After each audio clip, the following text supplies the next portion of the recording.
Թուրքիան Հայաստանի հետ կարգավորման գործընթացում դանդաղ է գործում, չի շտապում հաստատել դիվանագիտական հարաբերություններ ու բացել սահմանը, բայց անգամ փոքր քայլերը շարժում են Ադրբեջանի ակտիվությունը, որը փորձում է վստահ լինել, որ Հայաստանի հետ կարգավորման գործընթացում Անկարան իրենից առաջ չի ընկնի։ Օրերս Հայաստանն ու Թուրքիան երկու որոշման մասին հայտարարեցին։ Երկու երկրները այսուհետև ուղիղ առևտուր են իրականացնելու, ինչպես նաև Հայաստանը հասանելիություն է ստանալու Կարս ախալքալակ երկաթուղուն։ Այն Կարս-Թբիլիսի երկաթգծի մասն է, իսկ ավելի լայն պատկերում նաև Բաքու-Թբիլիսի Կարս երկաթուղու։ Հայաստանի համար ախալքալակ Կարս երկաթուղու բացվելը նման է Հայաստան-Ադրբեջան պարագային, երբ փակ սահմանների պայմաններում Բաքուն Երևանին նույն Վրաստանի տարածքով վառելիք է վաճառում։ Երկու դեպքում էլ խոսքն արդեն երկկողմ ապրանքաշրջանառության մասին է։ Ինչ վերաբերում է Հայաստանի հետ ունեցած Ադրբեջանի և Թուրքիայի մոտեցումներին, նրանց համակարգված քայլերին զուգահեռ երևում է նաև մեդալի մյուս երեսը։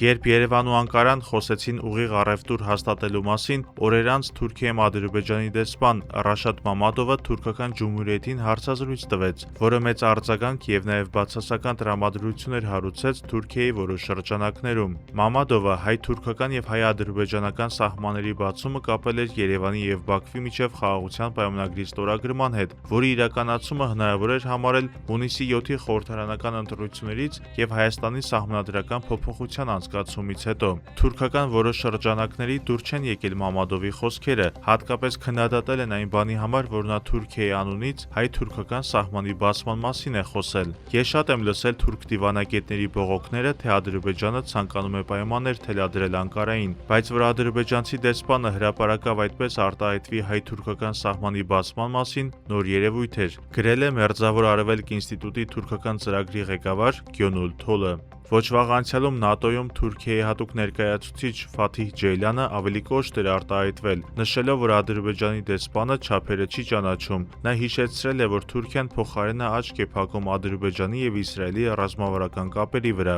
Բաքվի արտահայտած խոսքերի վերաբերյալ պարզաբանում է պահանջել թուրք նախկին դիվանագետ, ներկայում ազգայնական ԻԻ թարգմանաբար լավ կուսակցության փոխնախագահ Ահմեդ Էրոզանը։ Չնայած, որ մենք միազգ երկու պետություն ենք, ես արտգործնախարարությունից հաստատում կամ հերքում եմ ակնկալում ադրբեջանցի դեսպանի խոսքերի առնչությամբ, գրել է Էրոզանը։ Թեմային անդրադարձել է թուրքական պետությունների կազմակերպության առաջին քարտուղար Հալիլ Աքնջն։ Նա անգամ այլևս անիմաստ է համարել Հայաստանի հետ սահմանը փակ պահելու Թուրքիայի մոտեցումը, հաշվի առնելով, որ Երևանն ու Բաքուն երկկողմ առևտուր են հաստատել։ Բացի այդ, նա նկատել է, որ Հայաստանի սահմանադրության փոփոխության հարցը կարող է ձգձգվել, եթե Զանգեզուրի միջանցքը գործնական փուլ մտնի մինչև սահմանադրության փոփոխությունը, ինչ է Թուրքիան պետք է շարունակի սահմանը փակ պահել կրկին, հարց է հնչեցրել թուրք դիվանագետը, կոչ անելով բացել Հայաստանի հետ սահմանը նախքան խորհրդարանական ընտրությունները։ Թուրքիայում որոշ շրջանակներ կարծես հասկացնում են, որ Անկարան ինչ-որ պահի կարող է չշարժվել սոսկ Բաքվի շահերով,